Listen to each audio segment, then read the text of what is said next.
Kanguva trailer நேற்று பார்த்தேன். சூர்யாவின் அபார நம்பிக்கை அப்படின்ட்டு இந்த டைட்டில் கீழே சப்டைட்டிலாவே போட்டுருலாம். அந்த அளவுக்கு 150 கிலோ முதலையை வந்துட்டு தான் முதுகில் சுமக்கிற மாதிரி இந்த படத்தை சுமந்திருக்காரு. அக்டோபர் 10ஆம் தேதி தூக்கி வீச போறாரு நம்ம பக்கத்துல.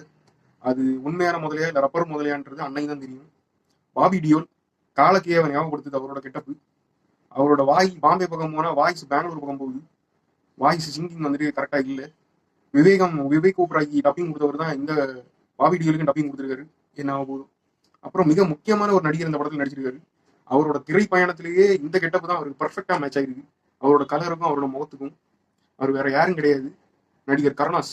ஆனா அவரோட பேர் வந்துட்டு கேஸ்ட் லிஸ்ட்ல இல்ல, அது ஏன்னு தெரியல. மோரோவர் படம் நல்லா இருக்கு டெக்னிக்கலா. வெற்றி பழனிசாமியோட கேமரா வந்துட்டு சூப்பர், ஆட்டோ இருக்கு சூப்பர். டிஎஸ்பியோட மியூசிக் கொஞ்சம் பத்தல, இன்னும் கொஞ்சம் சூடு அதிகமா இருந்தா நல்லா இருக்கும்.